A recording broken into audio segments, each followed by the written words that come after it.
श्री गणेशाय नमः। श्री सीतारामाभ्यां नमः। श्री हनुमते नमः। श्री उमापते नमः। श्री गुरुवे नमः। सब संतन की जय जय। जय जय सीताराम। राधे श्याम।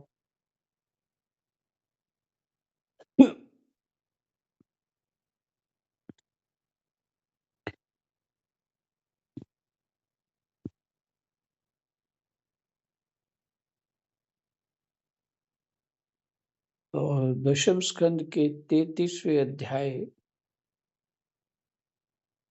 जो हम इन महापुरुष की टिप्पणी जो पढ़ रहे हैं, ये उनके जीवन का सार है, क्योंकि बहुत गहरा चिंतन है।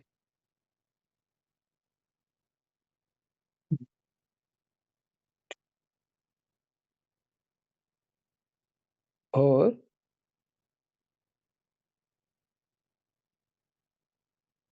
साधना कैसी होनी चाहिए, भाव कैसा होना चाहिए, चिंतन कैसा होना चाहिए, इस सारे जो उन्होंने अपने भाव बताए हैं, विचार दिए हैं, और साधक की भक्ति, निर्मल भक्ति खिले,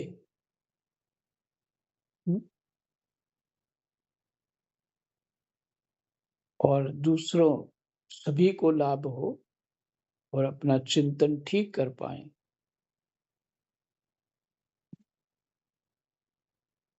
ऐसे महापुरुषों की यही इच्छा होती है कि वो जिस सुख में मैं हूं,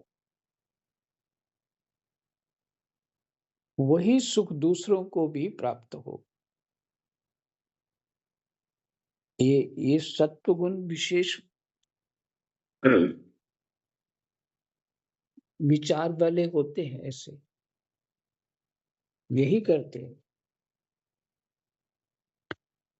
इसलिए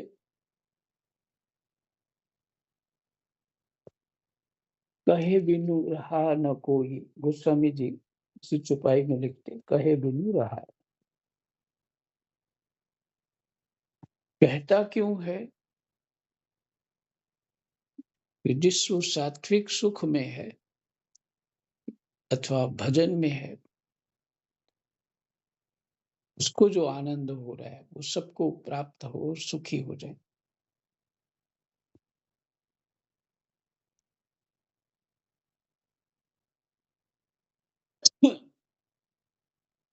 कृष्णाय वासुदेवाय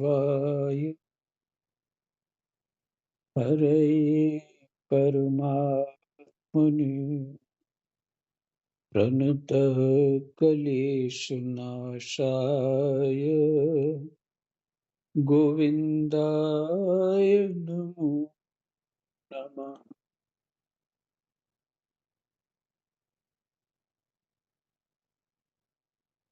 ये 791 माने 791 पेज से पढ़ रहे हैं।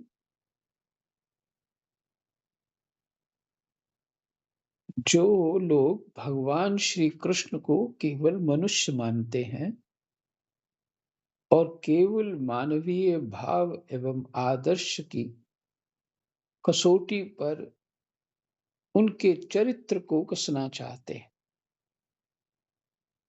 जो लोग भगवान श्री कृष्ण को केवल मनुष्य मानते हैं और केवल मानवीय भाव एवं आदर्श की कसौटी पर उनके चरित्र को कसना चाहते हैं, वे पहले ही शास्त्र से विमुख हो जाते हैं। ये पहले ही शास्त्र से विमुख हो जाते हैं। उनके चित्त में धर्म की कोई धारणा ही नहीं रहती।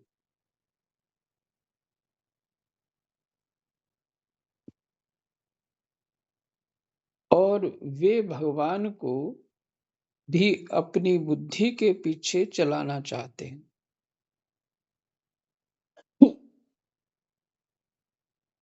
इसलिए साधकों के सामने उनकी युक्तियों का कोई महत्व ही नहीं रहता। जो शास्त्र के श्री कृष्ण स्वयं भगवान हैं, जो शास्त्र के श्री कृष्ण स्वयं भगवान हैं, इस वचन को नहीं मानता, वह उनकी लीलाओं को किस आधार पर सत्य मानकर उनकी आलोचना करता है? तो फिर ये ठीक बात है। फिर आलोचना कैसी? वो शास्त्र को ही सत्य नहीं मानता। ये समझ में नहीं आता, जैसे मानव धर्म, देव धर्म, पशु धर्म पृथक-पृथक होते हैं। सबके धर्म अलग-अलग होते हैं। वैसे ही भगवत धर्म भी पृथक होता है और भगवान के चरित्र का परीक्षण उसकी ही कसौटी पर होना चाहिए। भगवान का एकमात्र धर्म है प्रेम परवशता, दया परवशता और भक्तों की अभिलाषा की पूर्ति। यशोदा के हाथों से उखल में बंध जाने वाले श्री कृष्ण अपने निज जन गोपियों के प्रेम के कारण उनके साथ नाचें, यह उनका सहज धर्म है।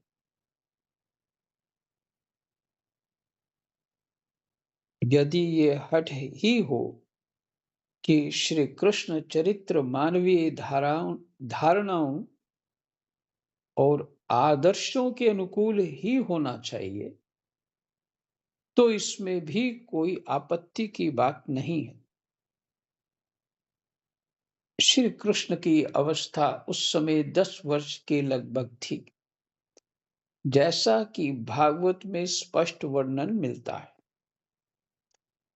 गांवों में रहने वाले बहुत से 10 वर्ष के बच्चे तो नंगे ही रहते हैं। हाँ, ये मैंने देखा है।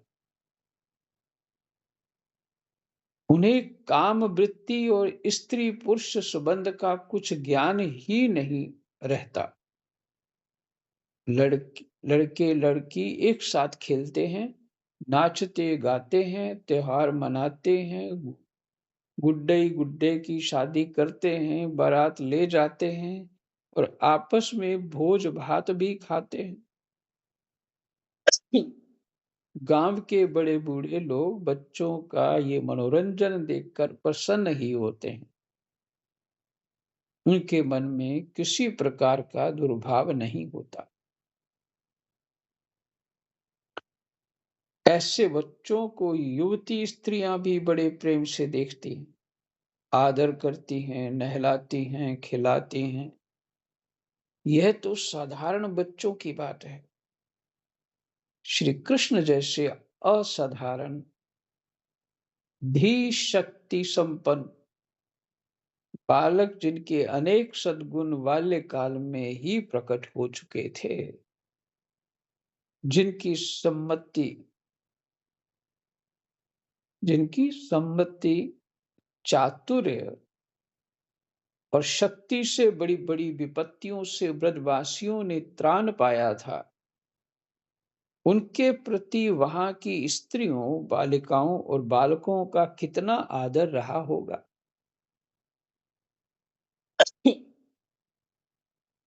इसकी कल्पना नहीं की जा सकती।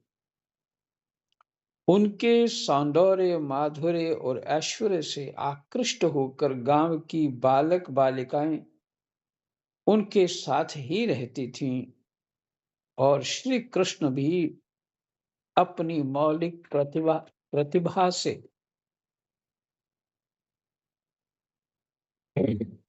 राग, ताल आदि नए नए ढंग से उनका मनोरंजन करते थे और उन्हें शिक्षा देते थे। ऐसे ही मनोरंजन से रासलीला भी एक थी।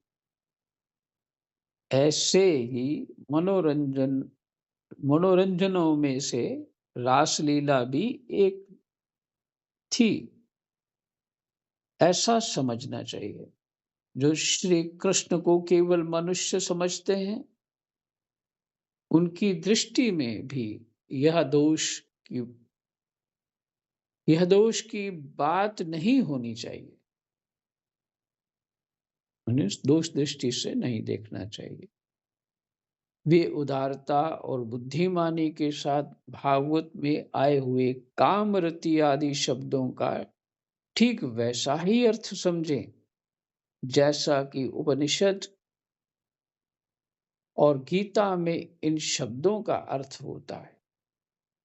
वास्तव में गोपियों के निष्कपट प्रेम का ही नामांतर काम है। वास्तव में गोपियों के निष्कपट प्रेम का ही नामांतर काम है।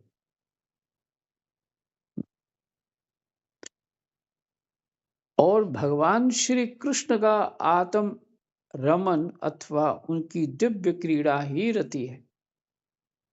इसलिए स्थान स्थान पर उनके लिए विभु, परमेश्वर, लक्ष्मीपति, भगवान, योगेश्वर, आत्माराम, मनमथ आदि शब्द आए हैं, जिससे किसी को कोई भ्रम ना हो जाए। जब गोपियां श्री कृष्ण की वंशी ध्वनि सुनकर वन में जाने लगी, तब उनके सगे संबंधियों ने उन्हें जाने से रोका। रात में अपनी बालिकाओं को भला कौन बाहर जाने देता। फिर भी वे चली गईं और इससे घर वालों को किसी प्रकार की अप्रसन्नता नहीं हुई और ना तो उन्होंने श्री कृष्ण पर या गोपियों पर किसी प्रकार का लांछन ही लगाया। उनका श्री कृष्ण पर, गोपियों पर विश्वास था और वे उनके बचपन और खेलों से परिचित थे। उन्हें तो ऐसा मालूम हुआ मानो गोपियां हमारे पास ही हैं। इसको दो प्रकार से समझ सकते हैं।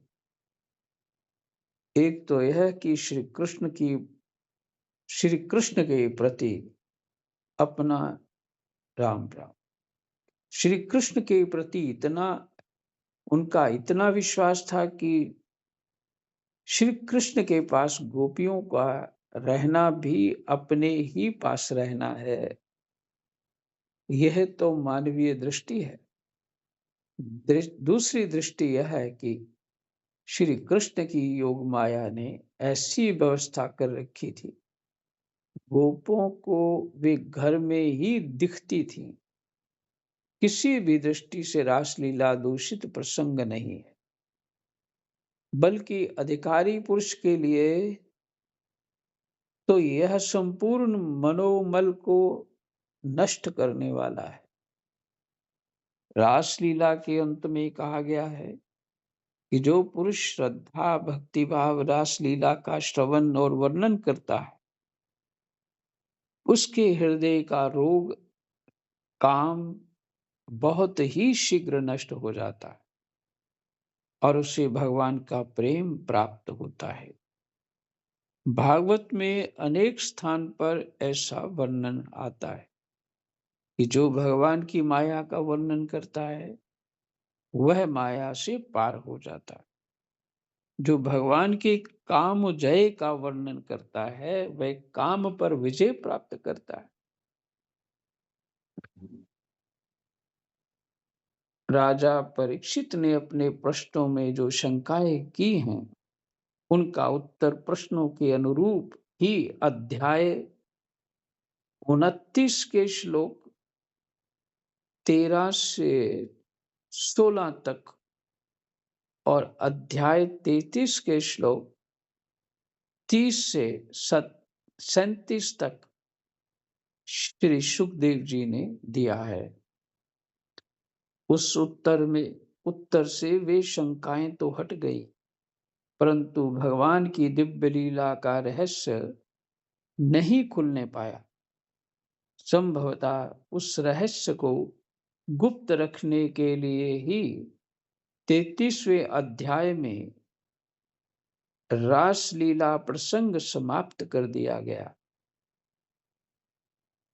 वस्तुतः इस लीला के गूढ़ रहस्य की प्राकृत जगत में व्याख्या की भी व्याख्या की भी नहीं जा सकती, माने व्याख्या नहीं करी जा सकती, क्योंकि यह इस जगत की क्रीड़ा ही नहीं है। यह तो उस दिव्य आनंदमय रसमय राज्य की चमत्कारमयी लीला है, जिसके श्रवण और दर्शन के लिए परमहंस मुनिगण भी सदा उत्कंठित रहते हैं। कुछ लोग इस लीला प्रसंग को भागवत में क्षेपक मानते हैं। वे वास्तव में दुराग्रह करते हैं, क्योंकि प्राचीन से प्राचीन कृतियों में भी यह प्रसंग मिलता है, और जरा विचार करके देखने से ये सर्वथा सुसंगत और निर्दोष प्रतीत होता है। भगवान श्री कृष्ण कृपा करके ऐसी विमल बुद्धि दें, जिससे हम लोग इसका कुछ रहस्य समझने में समर्थ हों। भगवान के इस दिव्य लीला के वर्णन का यही प्रयोजन है कि जीव गोपियों के उस अहेतुक प्रेम का, जो कि श्री कृष्ण को ही सुख पहुंचाने के लिए था, स्मरण करें, और उसके द्वारा भगवान के रसमय दिव्य लीला लोक में भगवान के अनंत प्रेम का दिव्य लीला लोक में भगवान के अनंत प्रेम का अनुभव करें। हमें रासलीला का अध्ययन करते समय किसी प्रकार की भी शंका न करके इस भाव को जगाए रखना चाहिए। श्री हनुमान प्रसाद पोद्दार। राम। तो भगवत भजन का चिंतन कैसा होना चाहिए, और समाज में किस तरह के प्रश्न उठते हैं उनके विचारों में, तो उसके उत्तर उन्होंने इस टिप्पणी में दे दिए।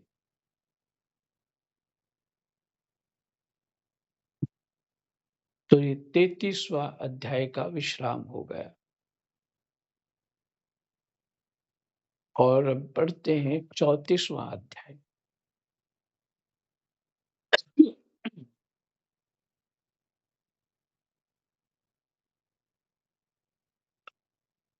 तो प्रसंग है सुदर्शन और शंखचूड़ का उद्धार।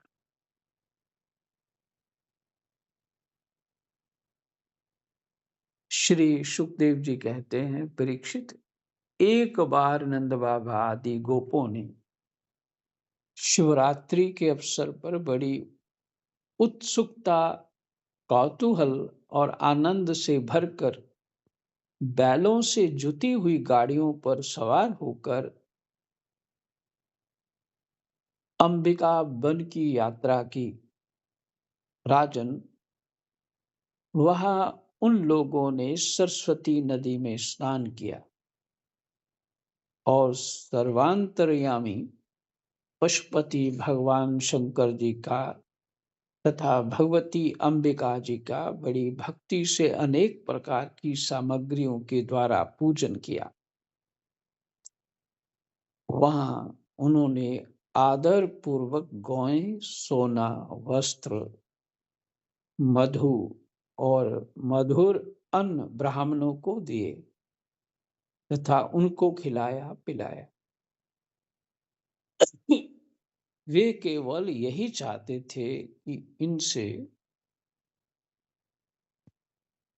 देवादिदेव भगवान शंकर हम पर प्रसन्न हो,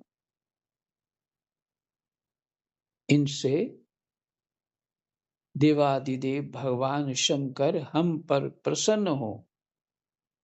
उस दिन परम भाग्यवान नंद सुनंद आदि गोपों ने उपवास कर रखा था, इसलिए वे लोग केवल जल पीकर रात के समय सरस्वती नदी के तट पर ही बेखटके सो गए। इसका अर्थ है कि तब उस समय सरस्वती नदी वहां से बहती थी, पर अभी कहीं नहीं दिखती। उस अंबिका वन में एक बड़ा भारी अजगर रहता था। उस दिन वह भूखा भी बहुत था। दैववश वह उधर ही आ निकला और उसने सोए हुए नंद जी को पकड़ लिया।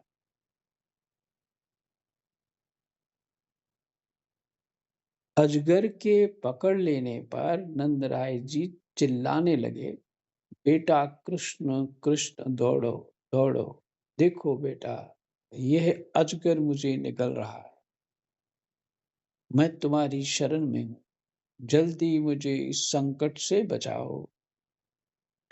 नंद बाबा का चिल्लाना सुनकर सबके सब गोप एकाएक उठ खड़े हुए और उन्हें अजगर के मुंह में देखकर घबरा गए।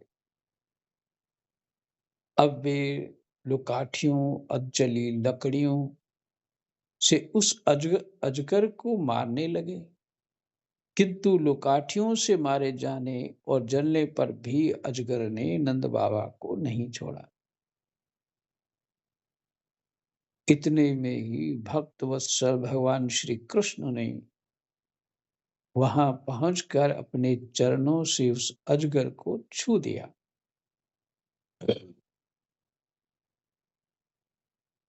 भगवान के श्री चरणों का स्पर्श होते ही अजगर के सारे अशुभ भस्म हो गए और वह उसी क्षण अजगर का शरीर छोड़कर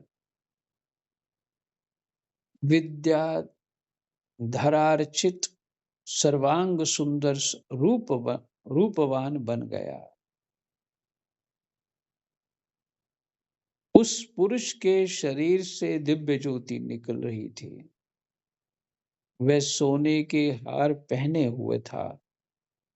जब वह प्रणाम करने के बाद हाथ जोड़कर भगवान के सामने खड़ा हो गया, तब उन्होंने उससे पूछा, तुम कौन हो?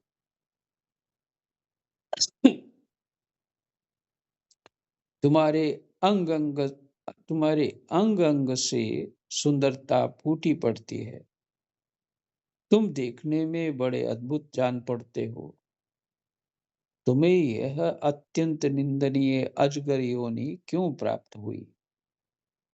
अवश्य ही तुम्हें विवश होकर इसमें आना पड़ा होगा।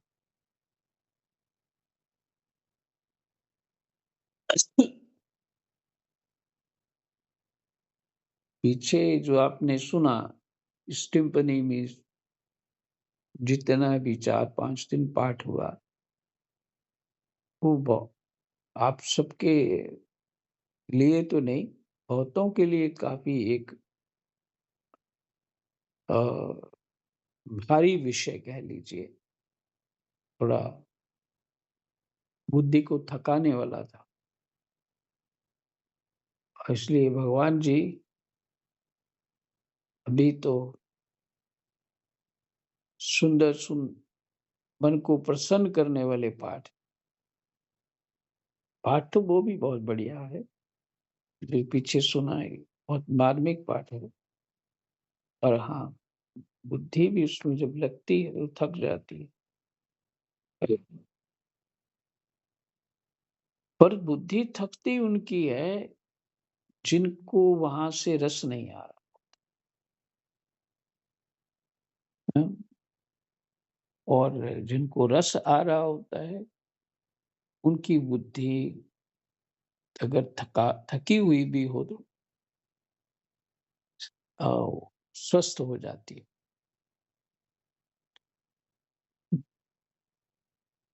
तो इसके लिए जो है अभ्यास बढ़ाते रहना चाहिए। फिर उसका एक रस प्राप्त होता ही रहता है।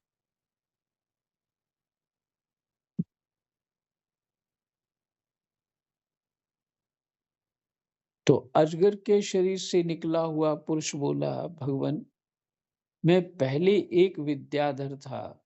मेरा नाम था सुदर्शन। मेरे पास सौंदर्य तो था ही, लक्ष्मी भी बहुत थी। इससे मैं विमान पर चढ़कर यहाँ से वहां घूमता रहता था।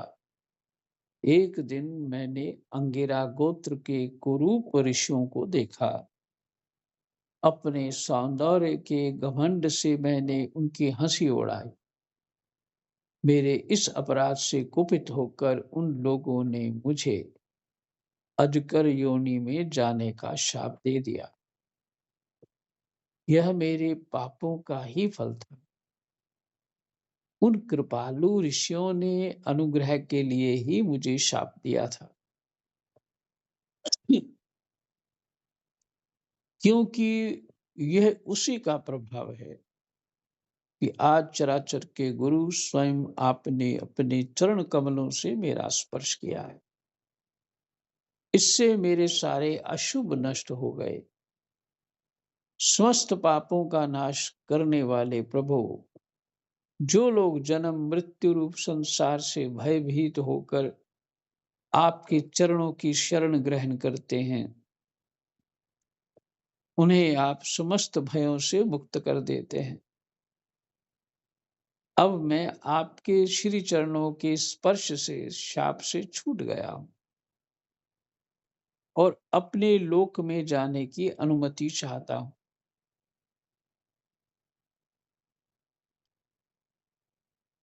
भक्तवत्सल महायोगेश्वर पुरुषोत्तम, मैं आपकी शरण में हूं।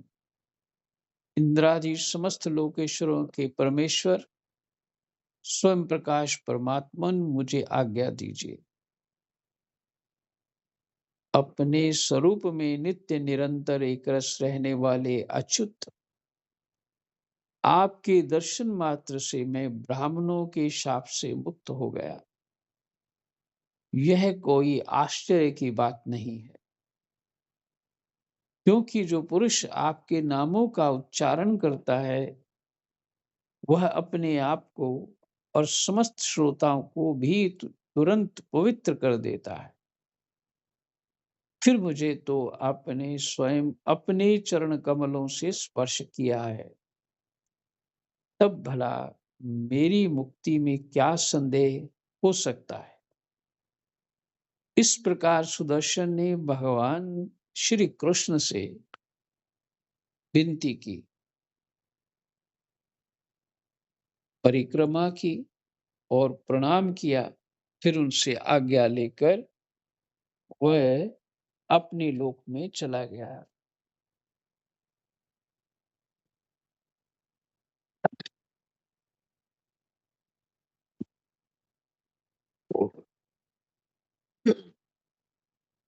और नंद बाबा इस भारी संकट से छूट गए। राजन, जब ब्रजवासियों ने भगवान श्री कृष्ण का यह अद्भुत प्रभाव देखा, तब उन्हें बड़ा विस्मय हुआ। उन लोगों ने उस क्षेत्र में जो नियम ले रखे थे, उनको पूर्ण करके वे बड़े आदर और प्रेम से श्री कृष्ण की उस लीला का गान करते हुए पुनः ब्रज में लौट आए। एक दिन की बात है, अलौकिक कर्म करने वाले भगवान श्री कृष्ण और बलराम जी रात्रि के समय वन में गोपियों के साथ विहार कर रहे थे। भगवान श्री कृष्ण निर्मल पीतांबर और बलराम जी नीलांबर धारण किए हुए थे। दोनों के गले में फूलों के सुंदर सुंदर हार लटक रहे थे तथा शरीर में अंगराग सुगंधित चंदन लगा हुआ था और सुंदर सुंदर आभूषण पहने हुए थे। गोपियां बड़े प्रेम और आनंद से ललित स्वर में उन्हीं के गुणों का गान कर रही थीं। अभी अभी सायंकाल हुआ था। आकाश में तारे उग आए थे और चांदनी छिटक रही थी। बेला के सुंदर गंध से मतवाले होकर भोरे इधर उधर गुनगुना रहे थे तथा जलाशय में खिली हुई कुमुदनी की सुगंध लेकर वायु मंद मंद चल रही थी। उस समय उनका सम्मान करते हुए भगवान श्री कृष्ण और बलराम जी ने एक ही साथ मिलकर राग आलापा। उनका राग आरोह अवरोह स्वरों के चढ़ाव उतार से बहुत ही सुंदर लग रहा था।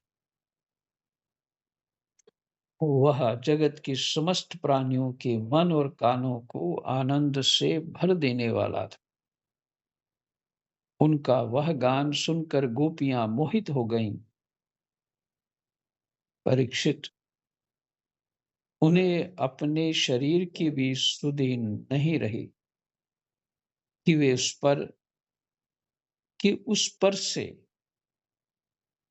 खिसकते हुए वस्त्रों और चोटियों से बिखरते हुए पुष्पों को संभाल सकें। जिस समय बलराम और श्याम दोनों भाई इस प्रकार स्वच्छंद विहार कर रहे थे और उन्मत्त की भांति गा रहे थे, उसी समय वहां शंखचूड़ नामक एक यक्ष आया। वह कुबेर का अनुचर था। परीक्षित, दोनों भाइयों के देखते देखते वह उन गोपियों को लेकर बेखटके उत्तर की ओर भाग चला, जिनके एकमात्र स्वामी भगवान श्री कृष्ण ही हैं। वे गोपियां उस समय रो रो कर चिल्लाने लगी। दोनों भाइयों ने देखा कि जैसे कोई डाकू गौओं को लूट ले जाए, वैसे ही यह यक्ष हमारी प्रेयसियों को लिए जा रहा है। और वे हा कृष्ण पुकार कर रो पीट रही हैं। उसी समय दोनों भाई उसकी ओर दौड़ पड़े। डरो मत, डरो मत। इस प्रकार अभय वाणी कहते हुए हाथ में शाल का वृक्ष लेकर बड़े वेग से क्षण भर में ही उस नीच यक्ष के पास पहुंच गए। यक्ष ने देखा कि काल और मृत्यु के समान ये दोनों भाई मेरे पास आ पहुंचे। तब वह बूढ़ घबरा गया। उसने गोपियों को वहीं छोड़ दिया, स्वयं प्राण बचाने के लिए भागा। तब स्त्रियों की रक्षा करने के लिए बलराम जी तो वहीं खड़े रह गए।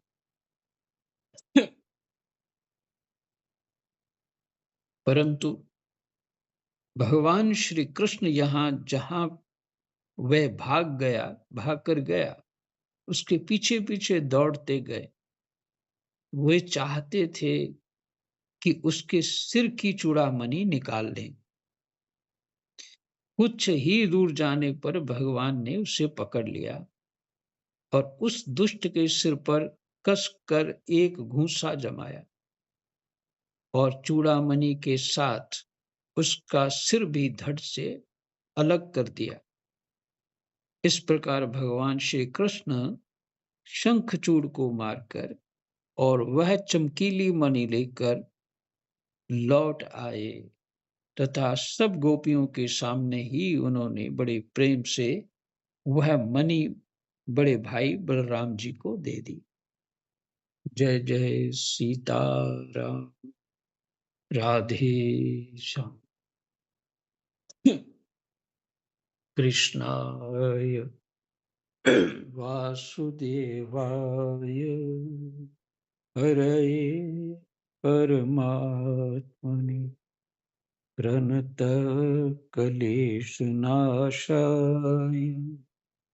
गोविन्दाय नमो नमः। जय जय।